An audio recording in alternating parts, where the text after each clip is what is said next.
చాలామంది రైతులకి ఈ భూసార పరీక్షలు చేయించుకోవాలని అవగాహన అనేది ఉంది. కాకపోతే తప్పనిసరిగా కొంచెం నిర్లక్ష్యత, అశ్రద్ధ చూపటం అనేది జరుగుతూ ఉంది.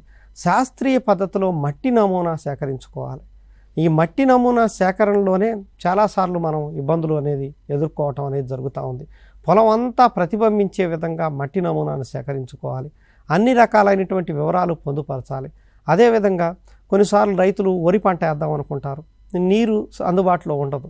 ఉండని పక్షంలో ఏ పంట తర్వాత ఏ పంట వేద్దాం అనుకుంటున్నారు అనేది కూడా, ఏ పంటలు తర్వాత వేయబోయే పంటలు అనగానే ఒక పంటే రాయకుండా వారు ఏమైనా 2-3 పంటలు వారికి అవకాశాన్ని బట్టి మొక్కజొన్న కావచ్చు, జొన్న కావచ్చు, లేదా అవి కూడా రాస్తే వాటికి కూడా మనం భూసార పరీక్ష ఫలితాలతో పాటు ఆ పత్రంతో పాటు మనం ఆ పంటలకు కూడా ఏ ఎరువులు ఎప్పుడు ఎంత మోతాదులో వేసుకోవాలనేది తెలియపరచడం అనేది జరుగుతూ ఉంది. అదేవిధంగా పైపాటుగా ఎట్టి పరిస్థితుల్లోనూ భాస్వరపు ఎరువులు వేయకూడదు. భాస్వరపు ఎరువులు నిల్వలనేవి మన నేలల్లో ఎక్కువగా పెరిగిపోతూ ఉన్నాయి. కాబట్టి భాస్వరపు ఎరువులు తగ్గించుకోండి.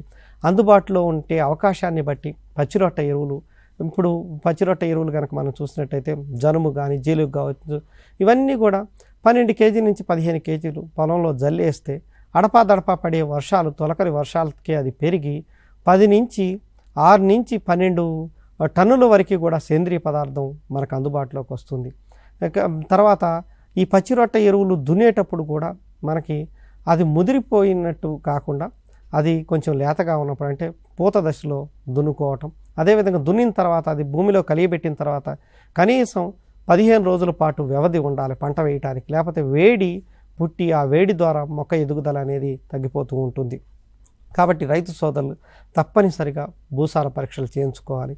తదనుగుణంగానే ఏ ఎరువులు ఎంత మోతాదులో ఎప్పుడు ఏ విధంగా వేయాలి, ఎంత లోతులో వేయాలనేది నిర్ధారించుకుని మనం కనుక సమగ్ర యాజమాన్య పద్ధతులు కూడా, సమగ్ర పోషక యాజమాన్యం కూడా, అంటే అందుబాటులో ఉంటే అవకాశాన్ని బట్టి అందుబాటులో ఉన్న సేంద్రియ పదార్థాన్ని కూడా మనం కనుక ఈ పోషకాల యాజమాన్యంలో భాగంగా కనుక చేసుకున్నట్టయితే సుస్థిరమైనటువంటి దిగుబడులు సాధించడంతో పాటు తర్వాత తరాల వారికి మనకి సారవంతమైనటువంటి నేలలు అందించిన వారి అవుతాం.